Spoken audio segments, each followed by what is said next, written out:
Sounds great. Thank you. Thank you so much, Lauren. Thank you so much, Tasha. Hi, everyone. Wonderful to be here with all of you today. Before we kind of talk a little bit about like what this next chunk of time is going to look like for us all, I just introduce myself. I know I met some of you, probably not all of you, but my name is Deryn Fink. I use any and all pronouns. I work for No Means No Worldwide as the curriculum and training specialist. And yeah, just really excited to be here. Both Annie and I are calling in from Chicago. Yeah, so thank you so much for having us today and spending some time. Yeah, thanks everybody so much. My name is Annie Jones and I use she, her pronouns.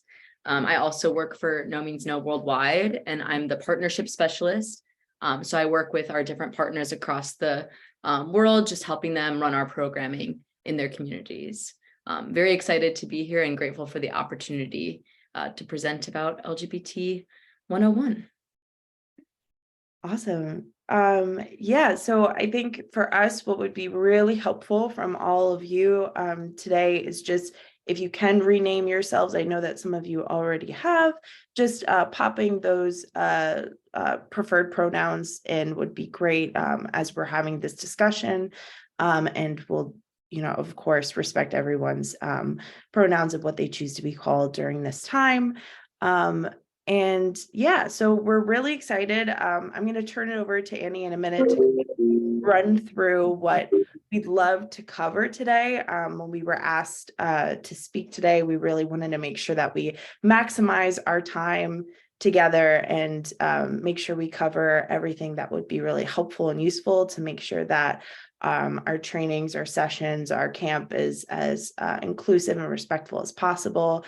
And just kind of have this information ready to go for you today. I just wanted to ask first, just so that we can kind of gauge everyone's experience and comfort levels of just those who have gone through maybe an LGBTQ 101 training before or some sort of introduction. If you can, just like raise your hand, just give me a nod. Most people, yeah. Awesome. So we're going to really try not to go over like we're going to do our best to keep things like really basic, get the general gist of things, but really spend some time thinking about specific scenarios, specific encounters, things that we can really try to look at and analyze and figure out like, okay, if we're in this situation, what can we do? So we'll be doing that. But we are going to be doing more of a primary focus on gender, as that is definitely a need that's popped up. So we're going to be talking specifically about that. So you might notice we might spend a little less time on certain things that maybe that we're given a little bit more time in other LGBTQ 101s. But if there is a question or a gap or there's something that we want to spend a little bit more time on, please chat. Raise your hand, let us know. We're here to make sure whatever you want to spend most time on, that's what we want to spend on. Make sure we get this information. Awesome. Let me share our presentation quick. Oh, I don't know who the host is, but can I just have access to, thanks. Yeah, Tasha, that would be great. Yeah, let me get that. There we go. Should be good to go. Thank you.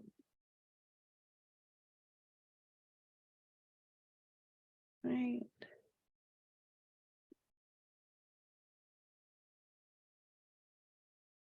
Why is that paused? Are we able to see my screen or no? I see a black screen. Is it loading? It's loading. So okay. All right. And then reshare the presentation, this one. Yeah, let's do that. And the shared sound too, Oh, because of the video.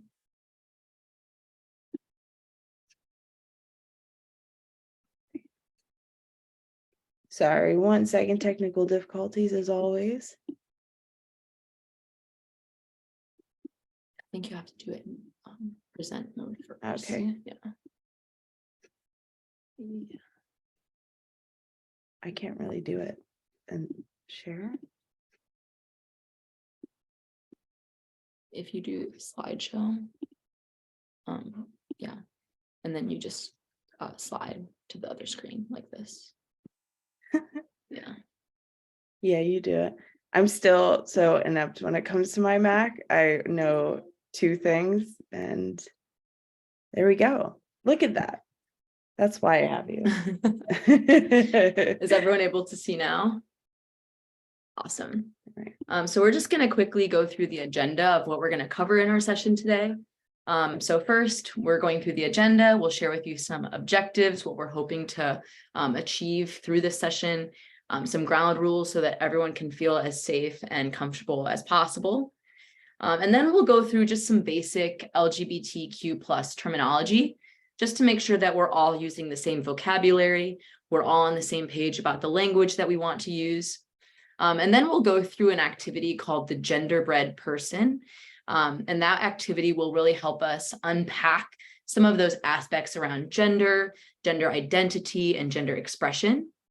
We'll also go through some different scenarios about situations that may arise in classes that we teach or in classes that we are leading. We'll talk about making mistakes. We're all human. Mistakes are a part of life. But what's really important is that we know how to navigate those situations and that we know what to do after we've made a mistake, especially related to gender or addressing people. And then we'll just close out the session. So we're planning for this to take around an hour.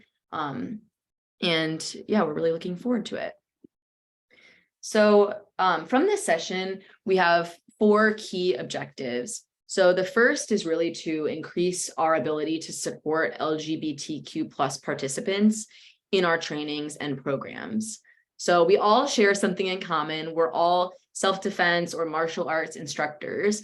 And, I know for myself that I always aim to create an inclusive environment in the classes that I teach.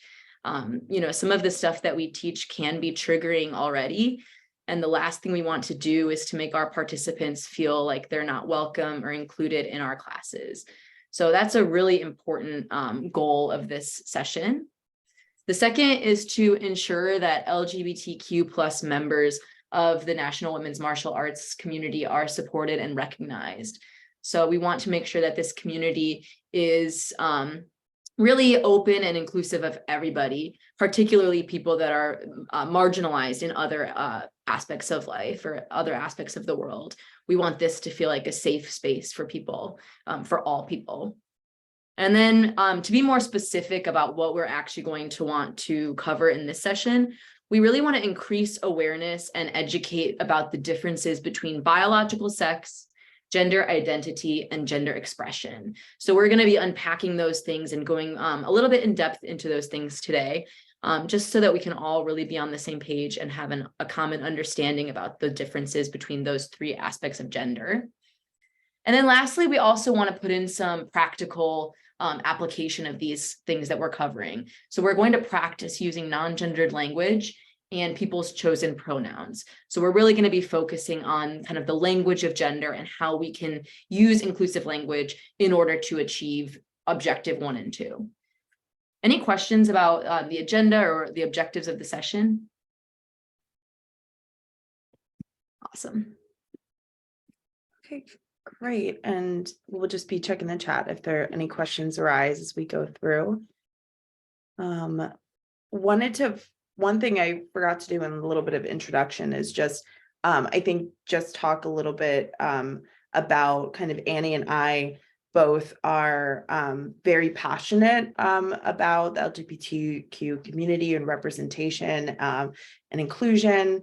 We're both members of the community, but in no way are we experts. I think that's a huge part of this, is that we're informed, we're sharing resources that are very available that I think, again, help us achieve these objectives, but in no way are we experts and know every single thing. Things change, things like language is going to keep changing, and that's kind of the beauty, is there's always new language that comes out that makes people feel more included or can see themselves in a clearer light and make that known to people. And so We'll be sharing what we know, but if there is a term or something that you know of that you want to share, feel free. I mean, we want to bring that space and that openness here.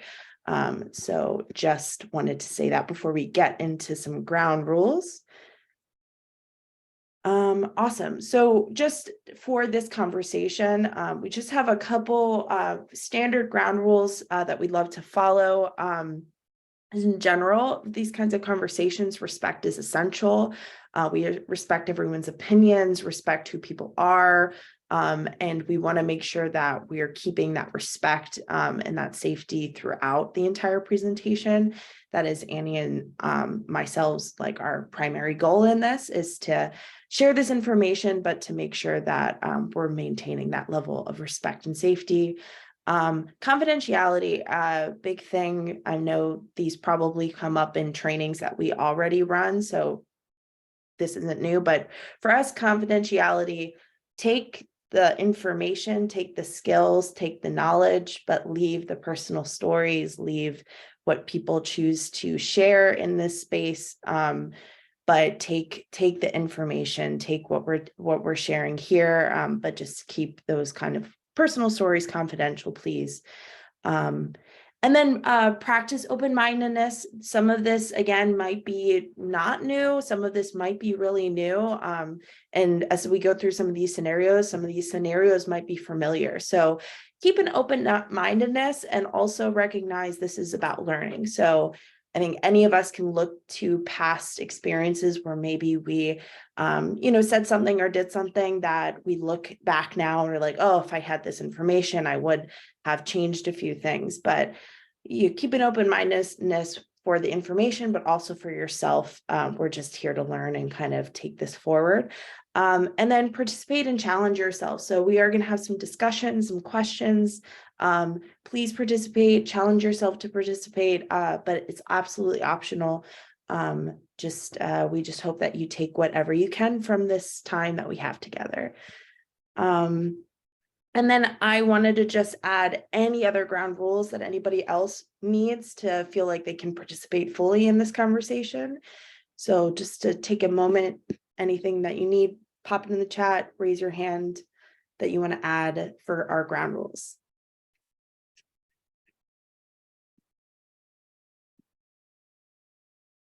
When can I see the chat now? Maybe click Zoom down.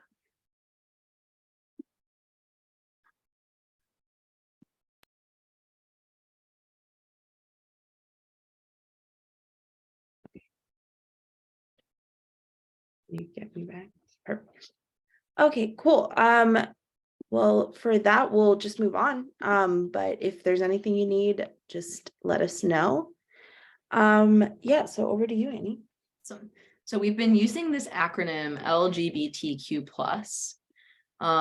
And we would love to know, what do these letters even stand for? So just to get a basic understanding and make sure we're all on the same page, we just kind of want to go through those letters one by one, make sure that we're all on the same page about what they are.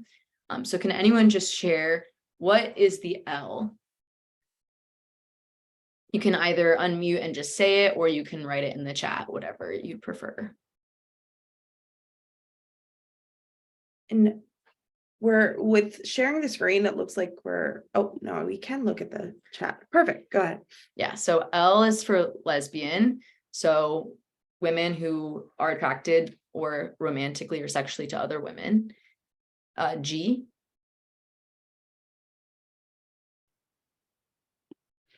Gay. Yep. So gay has lots of terms, but usually it means men who are attracted to other men. But a lot of people use that as an umbrella term. B. Bisexual. Bisexual. Thank you so much. T.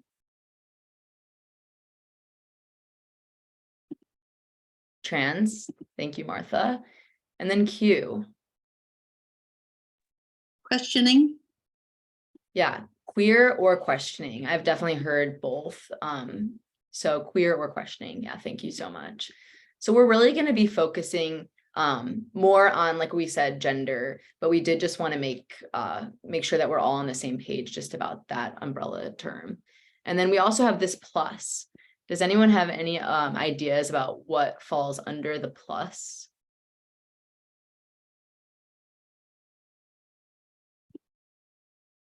Asexual, intersex.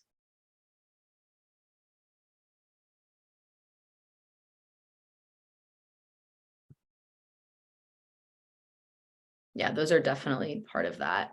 Yeah, the plus can really mean so many different things. The LGBTQ plus community is a huge community, and it would be impossible to have a letter for every single thing that falls within this community.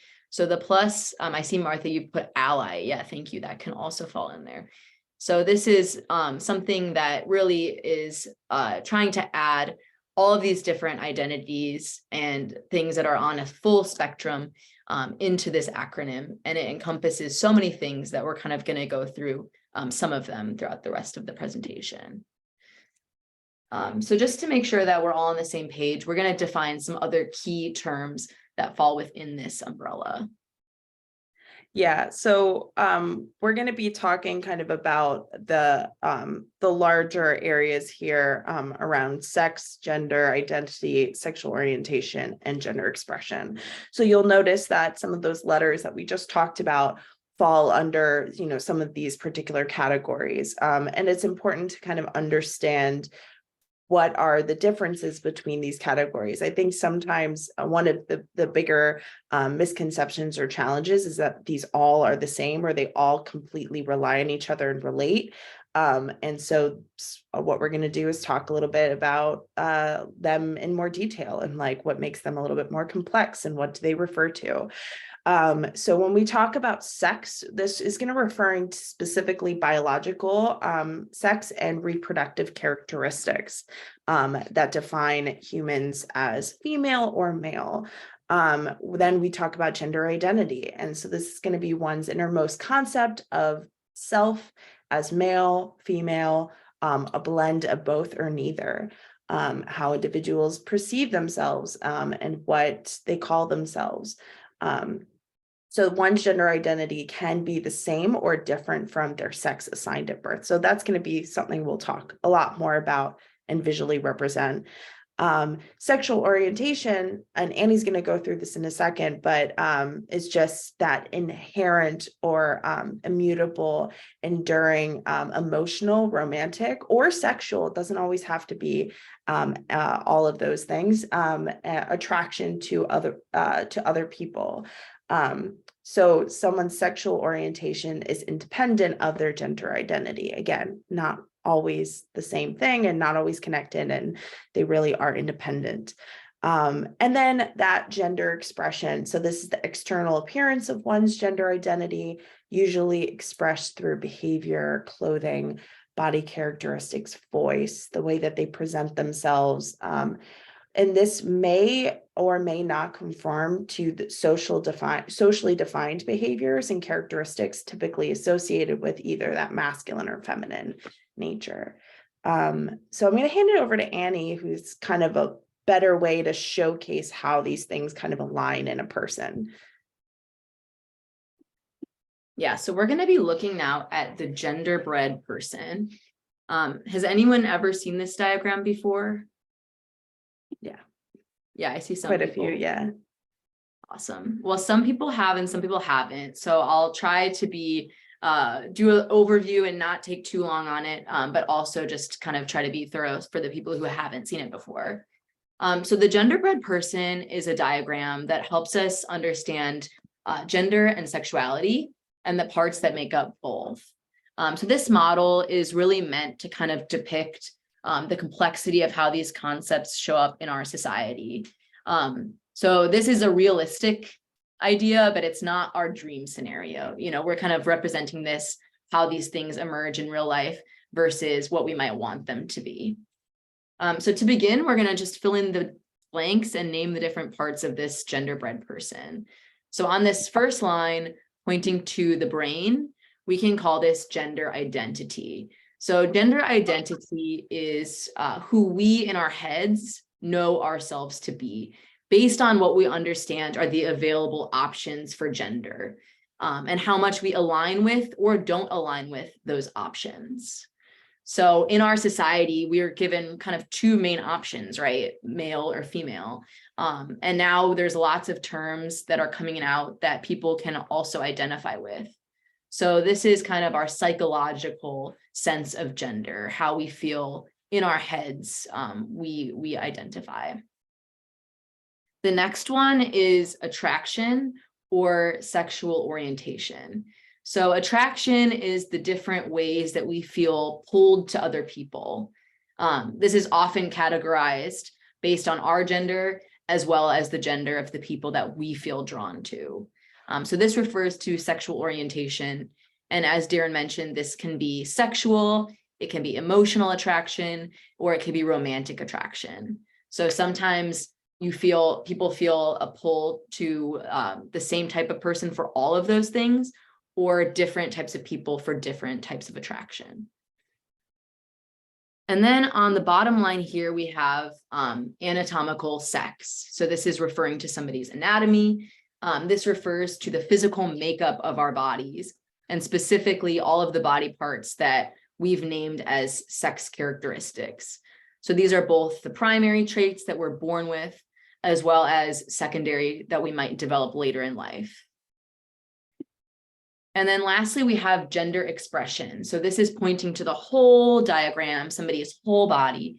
And this is all the different ways that somebody presents themselves through their actions, the way they behave, their clothing, their demeanor, and also the ways that those expressions are interpreted by society in a gendered way.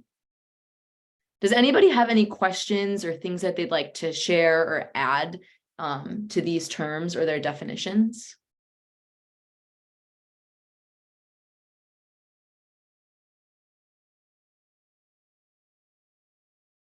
All right, so then we'll move on to the next part. So the next part, you'll see some scales and some blank spaces. So you can think of each of these arrows as kind of one-way continuums or scales, depicting how these different components show up for each person. So for some people, it's actually helpful to imagine a 0% on the left side of the arrow and on a 100% on the right side of the arrow. So these are all kind of continuums or spectrums that show kind of like 0 to 100, and everybody falls on some part of the spectrum for each of these things. So with gender identity, people often think of social roles, gender norms, and personality traits, as well as the expectations that are baked into all of these things. So in the top, we can write woman, and on the bottom, we can write man, and we're saying womanness or manness because these lines indicate the varying degrees of potential womanness or manness that somebody might identify with. So you can think for yourself on what part of the arrow do you fall? So how much in your gender identity do you identify with womanness or manness? And we're using kind of the socially constructed definitions of those things. So we're not asking anyone to share. This is just something you can think about for yourself. With gender expression, people often think of hairstyles, grooming, the use of makeup or the lack of makeup, the clothing that somebody wears, the mannerisms that they use, and other things that we kind of can see of somebody from the outside. So with gender identity, remember, it's all about somebody's brain and how they feel internally. Whereas with gender expression, it's about how people are expressing themselves. So on the top, we can write femininity, and on the bottom, we can write masculinity, as these are kind of the terms that are socially used to describe the different ways that this expression shows up. So again, everybody kind of falls somewhere on the spectrum of how much they express femininity and how much they express masculinity. So again, you can kind of think to yourself where on these spectra you fall, how much femininity or masculinity do you choose or desire to express through your mannerisms or your appearance, etc. And then lastly, we have anatomical sex. So with anatomical sex, the first things that people often think of are genitals and reproductive organs, but lots of things make up what we call sex, including things like body hair, hip to shoulder ratio, chromosomes, pitch of voice, and more. So on the top line, we can write femaleness, and on the bottom line, we can write maleness, because here we're depicting the varying degrees that somebody might embody these traits. So this can also be in opposition to the sex that a person is assigned at birth, which is generally solely determined by external genitalia at birth. So does anybody have any questions about these terms, gender identity, gender expression, or anatomical sex, or the scales?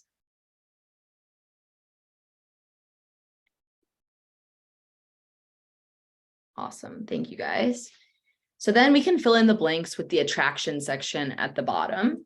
So people experience attraction or don't experience attraction in a range of different ways. So common ways that people describe attraction that they may not experience are sexual attraction and romantic attraction. So sexual attraction is kind of the drive to engage in physically intimate behavior like touching or kissing or intercourse. And then romantic attraction can kind of be the drive to engage in these intimate social behaviors such as flirting, dating, or pursuing a marriage. So some people experience both types of attraction. Some people experience only one type of attraction, and some people don't experience either type of attraction. Again, these are all on a spectrum. And within those experiences of attraction, we often focus on the gender of others that we're attracted to. So in the top, we can write womanness or femininity or femaleness. And in the bottom, we can write maleness, masculinity, or maleness, because this, again, is a spectrum of people that somebody might feel attraction to.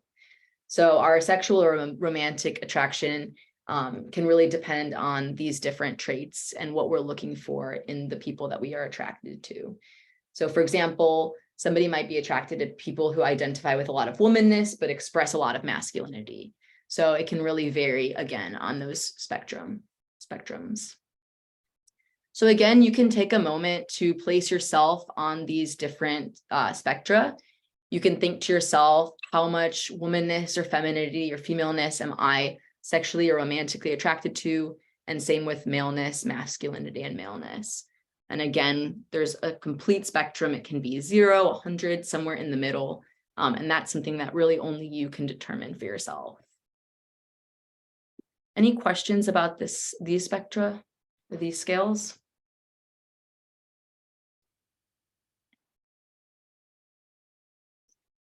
Yeah, so just a note that we are really socialized to oversimplify all of this and to think that once we know one thing about somebody or even about ourselves, we can just automatically fill in all of these blanks.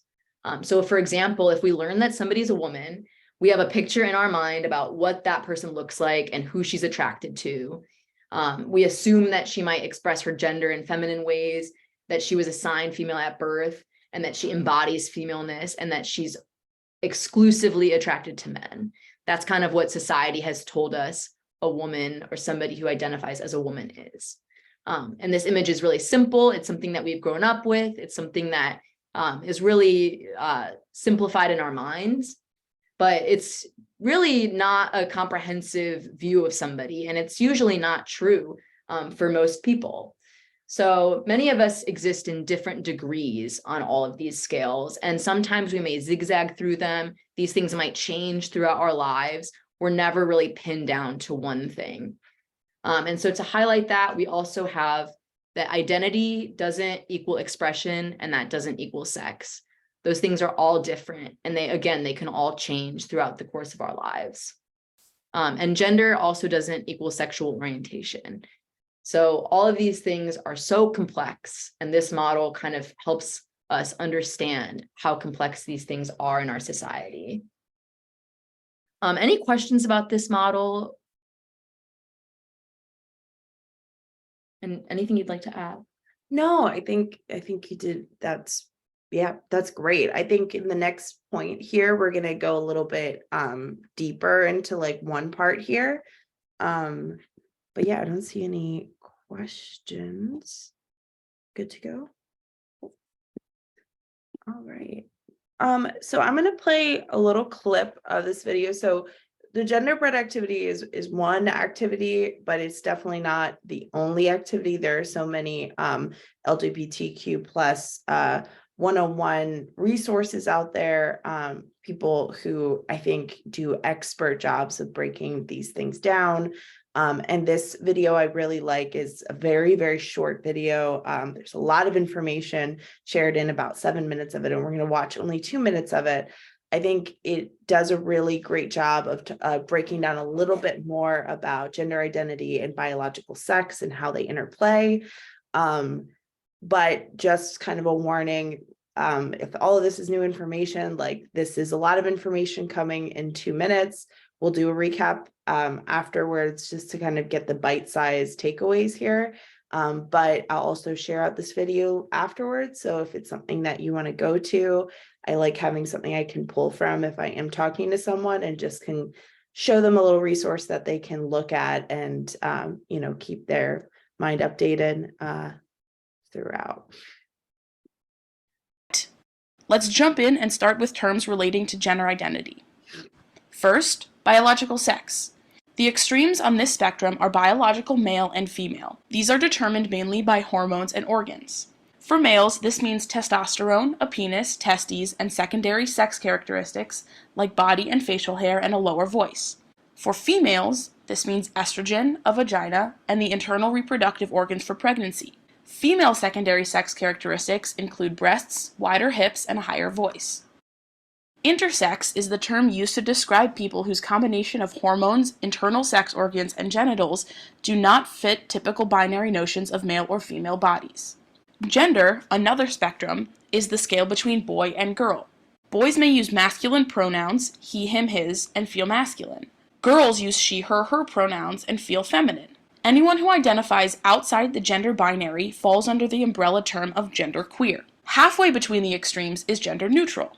This means someone who identifies as neither a man nor a woman. They often choose neutral pronouns, they, them, their, or a variation of the invented pronouns z, zer, z. Someone who is gender fluid may identify differently at different times. A bigender person lives their life at both extremes at different times, living both as a man and as a woman. With both gender fluid and bigender people, it is important to listen and respect the appropriate pronoun for the situation. Agender people don't identify with any gender and often use gender-neutral pronouns. So, we already established that gender identity is the gender you feel inside. When your internal gender identity matches your born biological sex, that's called cisgender. If they don't match, transgender. Transgender people experience gender dysphoria, or the uncomfortable feeling that their mind and body don't match. Often, trans people will choose to transition, using hormone replacement therapy and/or various surgeries to change their bodies to match their identity. It is never okay to ask a trans person where they are in their transition. If they want you to know, they'll tell you. Mind-body alignment also lies on a spectrum.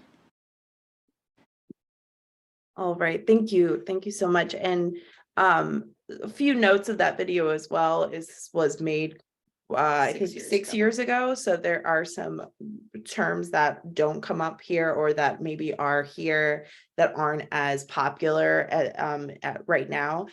So you'll see that non-binary is not featured in that video, but is much more of a term that's commonly used today.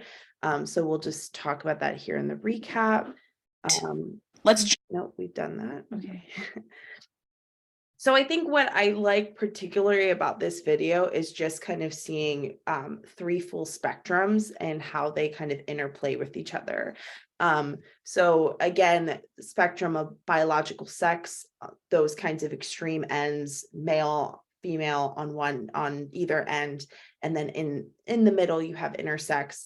And another thing is that in this particular presentation, we're not going in so specific to all the terminology that is out there that's widely used.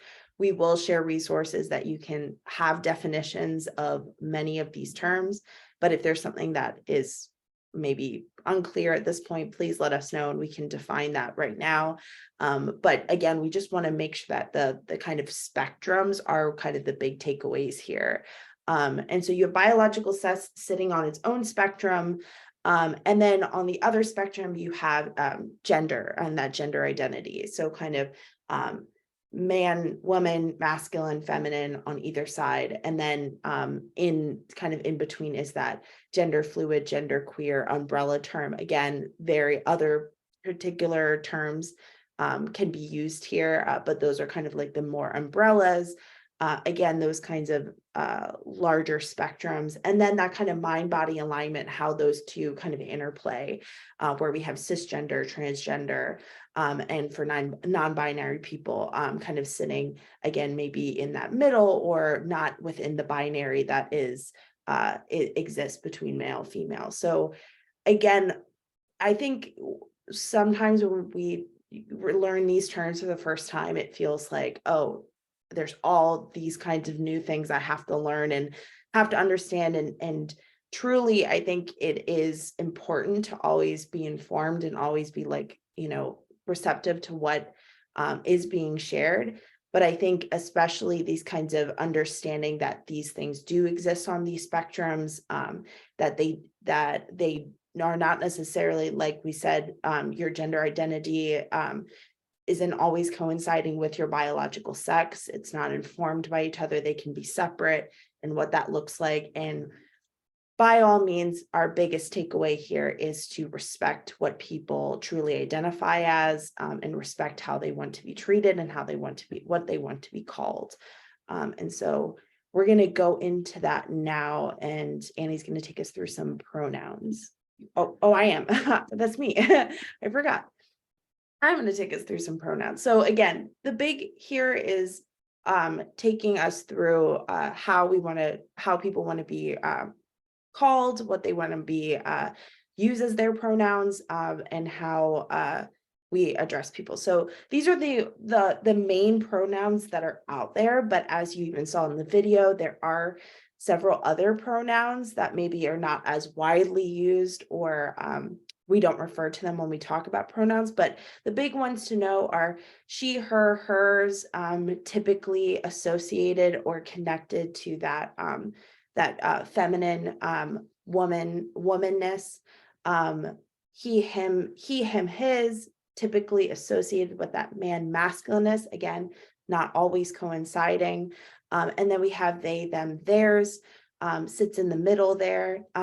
But again, we know that people use all of these pronouns. So I guess the big kind of question for everyone is, how do you know what someone's pronouns are?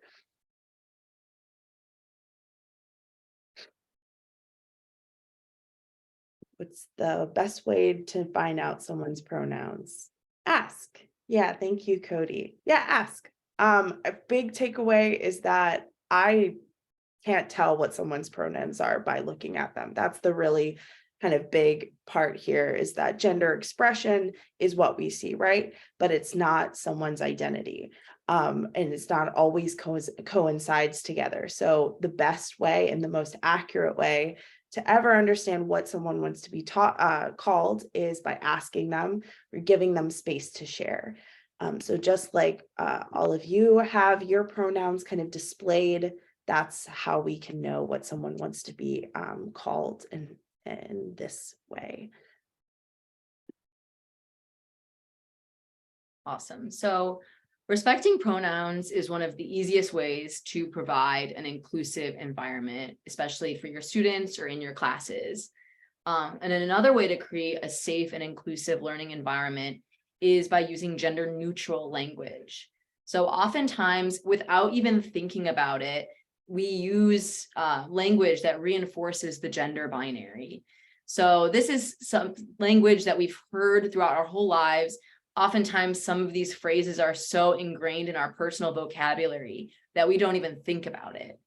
So some examples of this are saying something like, hello, ladies, to a group of people that you believe to be women, or saying hello, guys, to a group of people that you believe to be men. So does anyone want to share some other examples of gender binary language that we might hear commonly?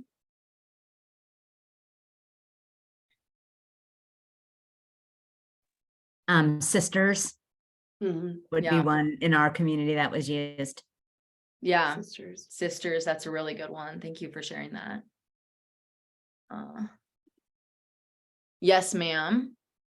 Definitely, yeah, saying ma'am or sir. Thank you for sharing. Dude, yeah, dude has a gendered connotation as well.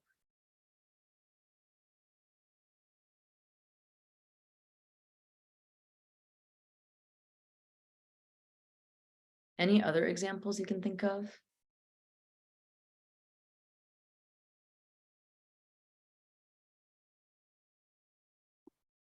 Guys is way overused. Yeah. Yeah, and when we say language like this, we might not mean it in an offensive manner. We might not mean it even to have a gendered connotation, but we just have to think about the impact that the words that we're using might have on somebody who doesn't identify with the language that we're using. And we want to kind of bring people in by actively using inclusive language rather than potentially excluding them through the words that we choose to use. So that's where gender inclusive language comes into play. So this is us really trying to be intentional with the language that we're using, even if it might mean that we have to take a little bit more time to think before we speak. It's language that invites everybody to feel included versus potentially excluding somebody or having a harmful or damaging repercussion. So one example of this is just saying hello everyone or hello folks, hello people, instead of using language that has such a specific gendered connotation. Hello friends, hello everyone. Those are terms that hopefully everybody would identify with versus language that it would exclude anybody. Can anybody think of any other gender inclusive language? Any other examples? I just generally, when I email people, say hello all. That's a really good one. Definitely. Hello all. Y'all. Yeah. Hey, y'all.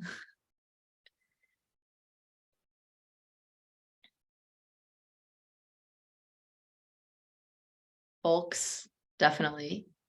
Yeah, I think we oftentimes think of this gendered binary or gender inclusive language with regards to greetings or the way that we address a group, but it's also important to think about how some other types of language could have gendered connotations.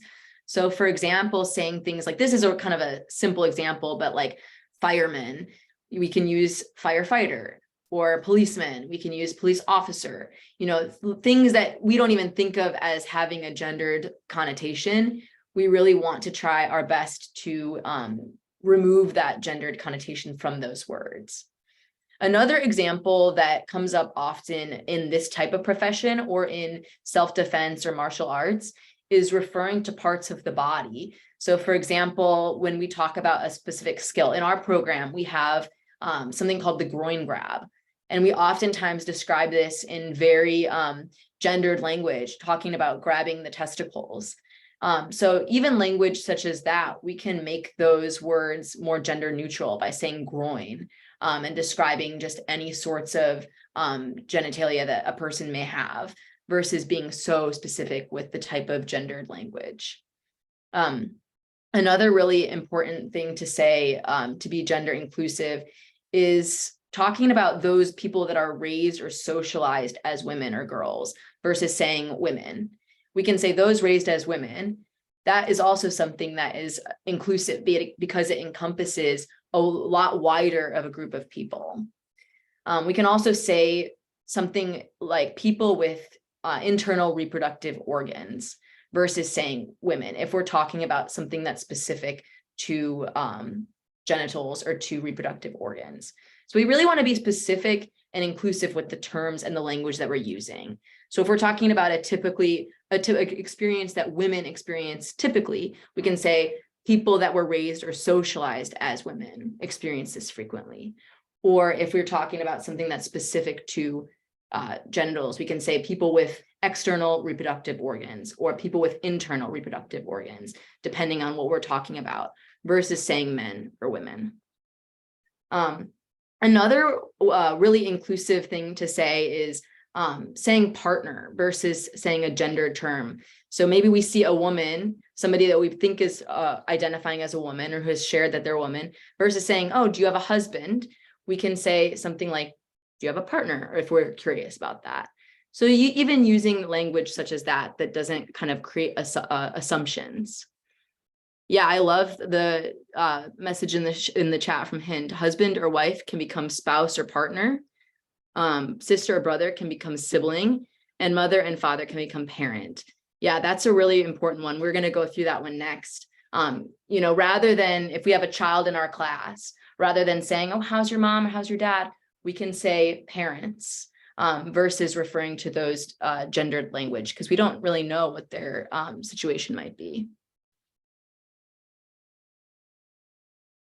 And I see a question from Kim. Since we know that statistically men are the primary perpetrators of violence against all other groups, why would we not use gendered language when discussing the defense? The violence is gendered.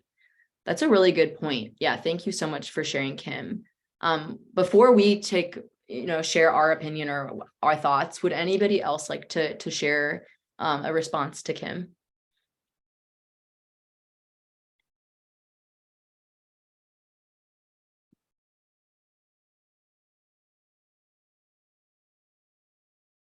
I would say just respond as you put in your question, Kim. That could be addressed that it's statistically, but in fact, it's not all violence. And to make that explicit and then use more neutral language is one way. Thank you so much for sharing, Bridget. Anyone else?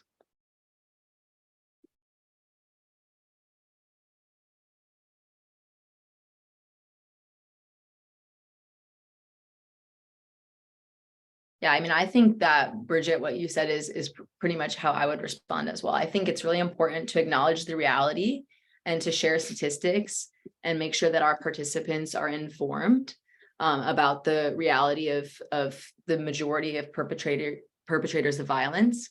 But thank you, Hind, for sharing. Anyone can be an abuser. And so we want to pay attention to behavior and not the identity of the perpetrator. And really what this is also about is using inclusive language to make our participants feel comfortable in our class and to feel safe and respected. So we can share with them the realities. We can share examples. If there is external reproductive organs, you can grab X, Y, and Z, or you could talk about the targets that you're going for in self-defense. But it's really also about using language that makes everyone feel included in that space, and that wouldn't make them feel out like an outcast if, for example, they have a different identity. But yeah, thank you so much for that question. I think that's a really important point to bring up. Yeah. And I think we definitely don't want to sanitize the realities, right? Like that's not the intention. And I think that's a common concern when we talk about taking gendered language out of some of the sessions that we teach. But I think in actuality, statistics are always a good thing. They should always be shared widely. And I think making those kinds of specifics of what are the common experiences, what is happening is definitely important. And then just trying to take that kind of more inclusive language, I think actually has more of a is that kind of you're not excluding any of your participants. And I think it also recognizes that it also helps that we can also learn skills that can be used with any perpetrator. Like, for example, with like anything that is targeting the groin, there's actually those skills can be used on any perpetrator as well. So kind of also bringing it to students as, these skills can work for anyone, and it doesn't have to be like, a concern there when it comes to using that. Are we good to move? Yes. So are you doing this? Sorry. So we would love to kind of open it up to some discussion, and we can start with this first point. Why is it important for us as self-defense and martial arts instructors to learn about and respect different gender identities?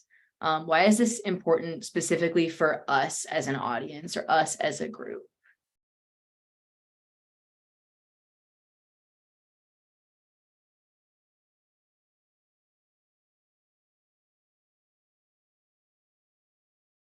Well, one reason is that in either martial arts or self-defense, we're inherently dealing with bodies. And so we're talking about bodies and what bodies do in ways that other types of teaching might not.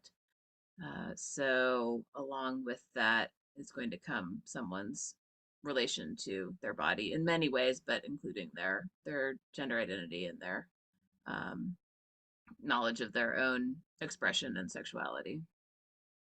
Yeah, thank you so much for sharing that. That's really a great point.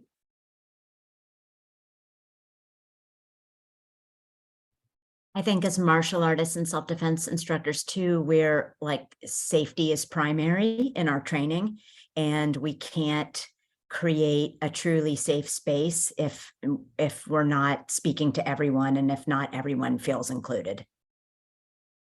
Yeah, that was beautifully said. Thank you.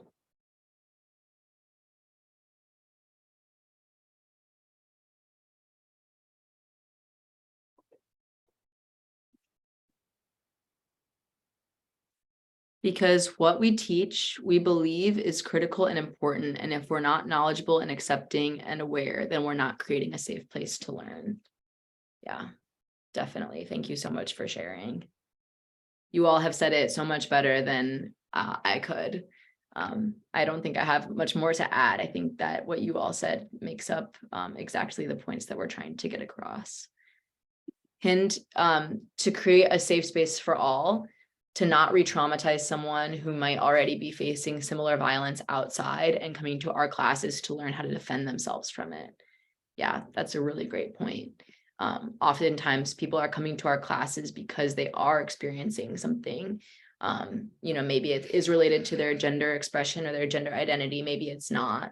But we have to be very conscious of the fact that many of our participants already are survivors or are experiencing some form of trauma. And the last thing we want to do is re-traumatize them or add on to the things that they're already experiencing. Yeah, thank you so much, everybody. I think we can move on to the next question. What are some of the potential damaging outcomes of not respecting pronouns or not using gender inclusive language within our classes? And we've kind of touched on that already, but just to be a bit more intentional. I see another point. Our language can also educate folks who may not have exposure to non-gendered speech, which will help normalize non-gendered speech. Yeah, thank you so much. That's a really good point.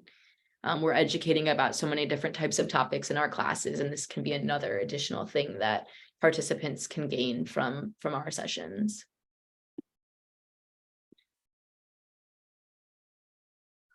Yeah, Tasha. I know that for me working with different people, if I am in a class and someone's teaching and they're disrespectful with pronoun use, or just disrespectful in general, like maybe they say a racist comment or something like that, that could be interpreted that way. I lose respect for that instructor. I don't necessarily want to be involved, or I don't want to work with them. So that's one thing. And partnerships too are a big thing for instructors who want to do this work full time. Yeah, thank you for sharing. Definitely. When we're in these spaces where we're looked at as the teacher or as the instructor, we really have all eyes on us, and they're looking to us to see how we behave and how we act. And it's really important that we're kind of setting an example for all of the people that are looking at us in these spaces. So I really appreciate that you shared that, Tasha. Any other thoughts? I see in the chat, participants who are not respected will leave and let others know that we're not respectful. Definitely. Thank you for sharing. Yeah, it's kind of our integrity and our names that are on the line. And if people feel that we're not respectful in these classes, then that might be our reputation as people that aren't respectful. Not respecting pronouns means we're not seeing the participants in our class as they want to be seen, and not respecting our students. Yeah, that's a really important point, Martha. Thank you. We really want our students to feel safe and seen within our classes. And when we don't respect them and who they say that they are, and how they say that they want to be addressed, we're showing that we don't respect them. So thank you for sharing that. Not respecting pronouns is a form of violence, exactly. And we will be perpetrating violence in our classes that are aimed to reduce violence if we don't use language that's inclusive of everybody. So thank you all so much for sharing. I feel like I'm learning from you all, and I really appreciate the eloquence that you're all displaying and talking about these things that are difficult conversations. So we're going to move on to the next activity, which is some scenarios. These might be things that we've experienced ourselves, or that we've seen, or that might emerge in our lives while we teach self-defense or martial arts. So I'll hand it over to Deryn for the first one. Awesome. Yeah, so just in this scenario, a student in your class introduces themselves and shares that they use they, them pronouns. At the end of the class, you forget this fact and say, bye, sir, as they are leaving. What should you do? How would you respond if you were in this situation?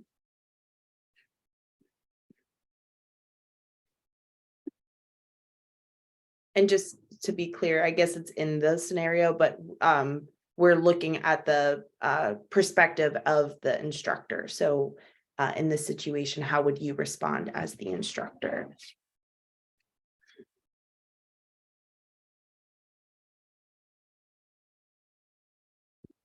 All right, I see that we have a comment about that sir could be gender neutral.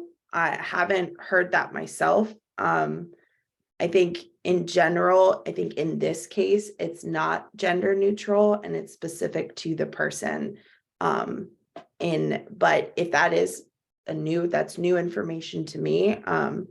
In general, I think we're still trying to kind of steer away from language that is specific to someone based on what we think their gender identity is, in terms of that kind of assumption, that expression. But thank you for sharing that piece of information.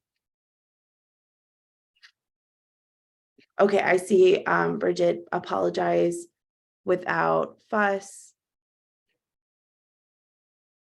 It's her turn. And then I would probably say, excuse me, I meant goodbye, or some way of acknowledging the error and moving on. So thanks again for sharing all the info, and then also these ideas, right? I see a lot of apologies.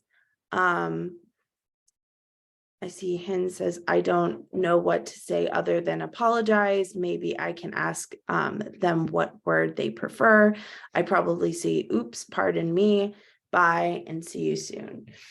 So thank you so much. We're actually going to be talking a little bit more about this in a moment, but I appreciate the suggestions and kind of thinking through. I see a lot of kind of apologies, a lot of kind of acknowledging the situation, but we'll get into kind of best practices when going through situations like this in a moment. Perfect. So the next scenario is specific to like inclusion, inclusive language. So I'm going to have Annie take us through that. Yeah, so again, in this scenario, we're coming from the perspective of the instructor. So you greet your class, hey ladies, welcome. And you start by having everyone introduce themselves by sharing their name. Then you also begin to teach a few physical skills. So as you introduce one move, you explain, imagine the attacker, he's coming forward at you, and you can use this skill to strike his testicles. So this is a very common type of class setting. This might be a way that we've all taught a class previously. But we would love to kind of chat through what are some ways that we could make our language more gender inclusive, more inclusive in general. How could we change the language used?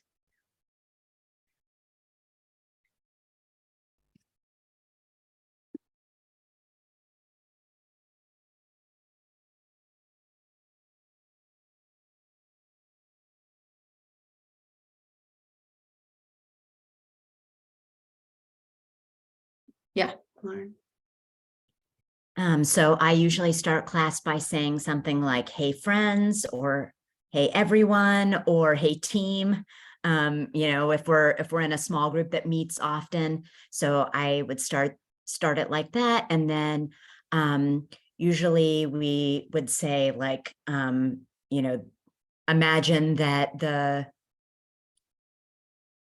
imagine this person is crossing your boundary, or just imagine this person is coming forward at you.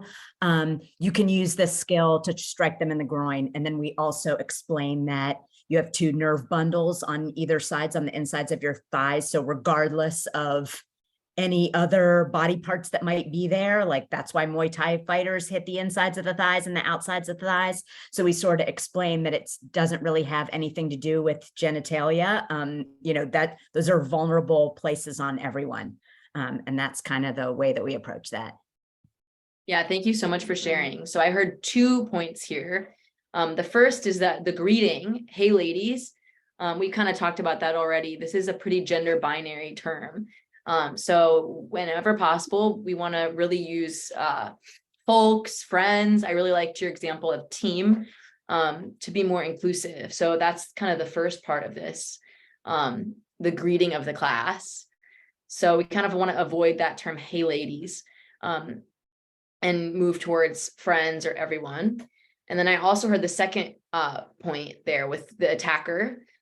We're using pretty gendered terms in this example. And I really liked the way that you were able to make that gender inclusive. So using the attacker, we don't give the attacker a gender. We just say this person, the attacker is coming, the attacker is doing this, they did this, this person did this. So using really gender neutral language to refer to the attacker, unless you want to define the attacker as a specific example. So, and then I also really liked that you made the gender neutral example of the target of the skill. So sharing that, regardless of what genitalia the attacker has, you can target the groin, and that will be an effective strategy no matter what is kind of going on with the attacker's genitals. I also really like Hind, in your message in the chat, say hi everyone, ask people to share their pronouns. And instead of saying he, I would say they. I would say hit the groin area if the person has testicles. That's really great. So thank you so much. Again, the first point of this scenario is using hey everyone instead of hey ladies. And then there's also a part where we say have everyone introduce themselves by sharing their name. So I really like that you're being proactive by asking people to share their pronouns. You can normalize this by starting the class by sharing your own pronouns, which will encourage others to do the same. And you can say, if you feel comfortable, please share your name and pronouns. And that's a really good way to start a class to make everybody feel included. And it also gives you information as the instructor of what types of people are in your class. I also really like, instead of using he, you would say they. Definitely. And then I love the language if the person has testicles. So if we do want to talk about a specific body part, if we do want to say if the person has a vagina, you can do this. If the person has testicles, you can do this.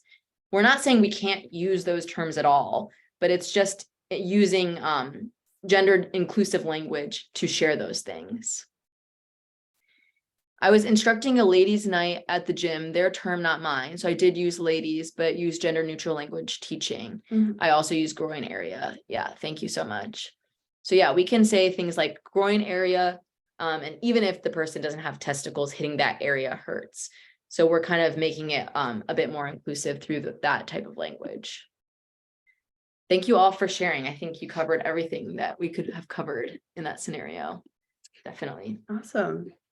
So we're just going to wrap up here in the end with probably the question and the concern that comes up the most in this is, oh no, I made a mistake. I misgendered someone. I used the wrong pronouns. I wasn't, maybe I used exclusive language or exclusionary language. And what do I do? And I think that's where the hang up happens a lot. I think most of us, we want to do this work. We want to do good work. We are passionate about the work that we do. And so the idea of making that kind of mistake and probably having these kinds of ripple effects is a scary thought. But that's going to happen. And if it does, it's how we handle it. That's the most important part. Because there's been plenty of people, instructors and trainers in my life that have made mistakes or have, learned something from something they've done, but it's the people that learn something and respond in that way that, okay, they respect me, they care about me, they're willing to learn. And so it's the response that makes the difference, not the mistake. So we have a few tips. So some of these were already kind of mentioned already. Perfect, thank you. But I think just kind of taking us through some best practices when it comes to if you encounter this situation where you as an instructor have made a mistake, and now what do you do? So number one, I think is an apology. A direct apology is important.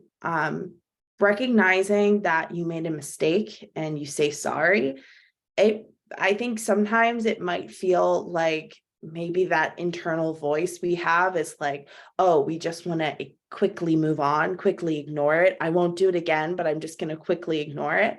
But the message that can send to someone is that didn't really matter to them, or I guess they are not going to respect my pronouns, or it feels kind of like they're sitting there and kind of dealing with that aftermath. But an apology just makes it specific. It makes it known that, oh, this happened, I see it, I'm sorry. And so we kind of have that as our first kind of idea, our first step. Apologize, learn from that experience, take what you've experienced, take it forward, learn from that. Think about that next time you go into a session and know, okay, I've learned from that. I said, ladies, last time I'm going to go in, I'm going to pick something that's a little bit more inclusive. Say thank you if you've been corrected. If someone comes to you, especially if they're correcting you on their own pronouns, say thank you, acknowledge them for saying that. It takes a lot to have to tell someone about that they made a mistake, especially given that kind of instructor-student dynamic. There's a lot of power dynamics there. And so it takes a lot for someone to feel comfortable enough to tell you, and you should take it as a compliment. If they feel comfortable enough to tell you, you should say thank you, and you should learn from that experience, right? And make sure that you're not going to do that again. Practice using inclusive language, practice prioritizing pronouns, practice using these things. And that it comes more naturally once we get that practice. And move on. So what I mean by move on is you'll see a few things in the things to avoid column, but what I think can happen is that whole situation now becomes about the pronouns. It becomes about the mistake. It's now derailed everything. We want this to be direct, specific, concise, and then actionable so that we're moving on, we're taking things forward, but we're still able to go on with our lesson. If it happens in the middle of a lesson, I've apologized, I'm learning from this experience, maybe I've thanked the person, and now I'm going to move on and take what I've learned into my next session, my next lesson. Some things to avoid: making excuses, okay? As wholeheartedly as we want to tell the person, oh, I'm sorry, I'm new to this, I'm not used to using pronouns, or I've been doing this for years, this is all just new to me. As genuine as that might be, what that happens and what those excuses do is they create that barrier of you being able to connect with that student and recognize that you made a mistake and now you're going to move on from it. Making excuses and making the situation about you is where I think there's a lot of challenges that I'll see see instructors and I'll see people make, and that can further isolate that participant in those classes of feeling like, oh, well, I'm having trouble with this instructor. And so making it about you means like, it's no longer about my participant. Maybe I've apologized. I'm so sorry. I'm so new to this. I I can't believe what I did. I'm so sad. I'm so upset about this. And it's just like, I know that's a genuine reaction from some people, but again, we're there for our participants. We're there for our students. We have to think about what is best for them. What do we want them to go away with this? And we want to take us out of the equation here, make it about what they need. What support do they need? What is going to make them feel good to be in this class? Being defensive, take those defenses down. Like, this is a learning process. It's again, taking yourself out of the equation. Don't make excuses. Don't be defensive. Make that apology, move on. And the big one that I hope everyone can commit to is don't give up. You know, after the third, fourth, fifth, thousandth mistake, like, don't give up. It's about practice. It's about committing to having these inclusive spaces, committing to learning. I think, and not to speak for every person that falls within the gender and the larger spectrum, but for me, what I'm looking for as an instructor is someone that is dedicated, committed, willing to learn, is supportive to me, and, you know, is going to just keep trying. And that's all you can want. So, yeah, just never give up. If a mistake happens, keep going. Awesome. Great. So we've reached to the point of where we're pretty much done with our information, our new information. I know we might be kind of at time for the allotted, or maybe even overtime. I'm not sure, but we want to just be here for any questions you have, any scenarios you want to go over of like, how would I handle this? So it's open forum, and whatever you have, we'll talk through.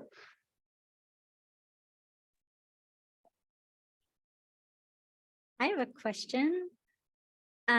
So I had a student, this was 2-3 years ago, before the pandemic. It was just before the pandemic. And we had in the class, I asked everybody what their preferred pronouns were, and they said D. And I'm trying to figure out what that means. Take a look here. Personally, I haven't heard of D. I've heard of Z. So I don't know if it was maybe a different combination of that pronoun. Yeah, because I fumbled on that. I had to apologize a lot because because D I haven't heard of. We'll take a look at that. Maybe we can share out some information. That's not on my radar as a commonly used pronoun. For anyone that chooses outside of the typical she, him, they, typically there is what do you see it? No, I can't No. find it on this. So we talked about Z's are say, yep, that's right. And so that sometimes will come up, but I think again, like in a situation like that, we can just kind of ask, you know, I think you did the right thing in terms of asking like what are someone's pronouns, and just letting them guide the way of like what they want, how they want to be referred. But that particular one isn't one that is coming up for us right now. But again, sometimes new pronouns come out. Sometimes people just choose their own that might not even be something that's common. It might just be something that they've chosen for themselves. Yeah, So it might not even exist outside of just that person. Got But I it. think you did the right thing just by asking, and since it is something you haven't heard before, it's natural that you made mistakes, and it sounds like you were able to correct yourself and ask for clarification when you needed to. Yeah, I think that's the thing with pronouns too, is that people can choose their own. It might not even be a word, like a real word. And oftentimes people that choose words that don't exist is because they have no other connotation. And so maybe that's what feels right for that person, to have something that isn't used by anybody else, and it's just for them, and that's how they want to identify. Got it. Thank you. Any other thoughts or questions? I wanted to share some, this is Koti, I wanted to share some languaging that was shared with me that I thought was really helpful. So I often would use, for people who were socialized as girls or women, and the suggested replacement was for people who were socialized to make themselves smaller, or people who were socialized to be nurturing, or whatever it is, to just really eliminate a gendered term. Anyway, that was helpful to me, so I just wanted to share with y'all. Yeah, I really like that. I've never heard that before. So thank you so much for sharing. And I think that kind of actually makes so much sense in my brain, because it's like, what are we actually talking about when we say people that are socialized as women? We're talking about those traits that you mentioned. So why not just say those? Makes so much sense. Yeah, I had some kickback from people that I know was like, well, I wasn't socialized that way, even though I'm a woman, So, okay. Which makes it almost even more inclusive, because there could be people who, were socialized to be nurturing, who, when we're saying, so people that are socialized as women, if we mean nurturing, there might be, like you said, women that weren't socialized that way, or men that were. So really what we are talking about is the trait of what we're actually getting at with our language. So I really appreciate you sharing that. I'll be stealing that.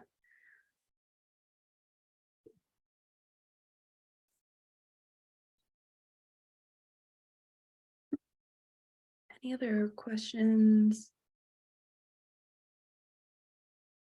Nope. So, oh, I think you see a hand. Tamara?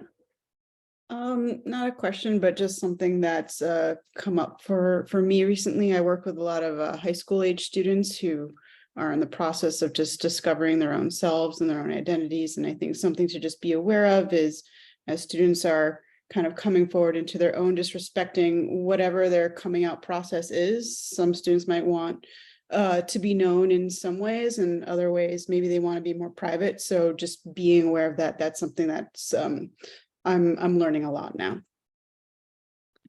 Yeah, I think that's a really good point, and it's kind of almost highlights, like, sometimes we're going to have participants that feel comfortable to be maybe their more authentic selves in our trainings, but that's not the same every space, like you had said.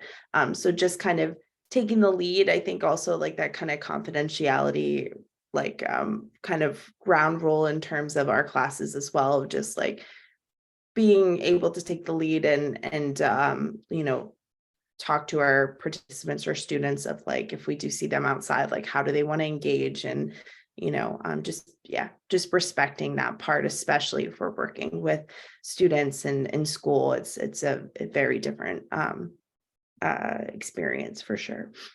Yeah. And I think one other thing is making it clear that people don't have to share their pronouns if they don't want to. So saying, like, if you feel comfortable, please share your pronouns. You don't have to share if you don't want to. So I think that's another way to kind of allow people to have that autonomy over their identity and how they want to share it with people. 100%. I did see Hin's comment or question in the chat that says, I'm so used to saying yes, sir, yes, madam in my karate classes. What is a gender non-binary term that's better to use? So I know for Mr. and like Ms., there is the gender neutral mix, which is like MX. So that kind of removes the R from Mr. and removes the S from Ms. And so it's pronounced mix. But I'm not sure about a gender neutral term for madam or sir. Does anybody have ideas? Yeah. Teacher? Yes, teacher. Yes, instructor. Yeah. Well, I think you could also ask the karate instructor how they want to be addressed. And if they're comfortable with you saying, yes, sir, or yes, madam, I think you could still say that if that's how they want to be addressed. I think the real point of this is just making sure that we're using language that somebody feels like they want to be addressed by, versus making assumptions based on what we know of them. So if they are happy being referred to as sir or madam, then I think that's fine if that's what they prefer, or that's what they want to be called.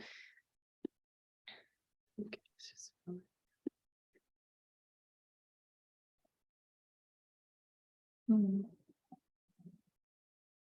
Titles, yeah, it's using the different titles. Anyone else before we close? Any last words? All right. Well, thank you so much for coming on. This was amazing, and we will have it on the YouTube channel and also share it with both of you as well. Thank you. And Tasha, I can probably share this with you, but we have I'll share the slides, and then at the last slide, there is a host of like some resources, the sources that we used for this presentation, but also some great documentaries to watch. There is a new documentary coming out in June, I think late June, it's called Everybody. And it's 3 stories of 3 different intersex individuals and their experiences. Yeah, they're just a host of experiences that they go through, but just we will share that with you so that people can have those resources. Perfect. Thank you. Thank you everyone for your engagement and for your participation. This was really wonderful for us as well. And I definitely learned a lot from you all. So thank you for spending your Sunday, part of your Sunday with us. Woohoo! Enjoy the rest of your day. Hi, everyone. Thanks, Bye. everyone. Thank you so See much. ya. Everyone.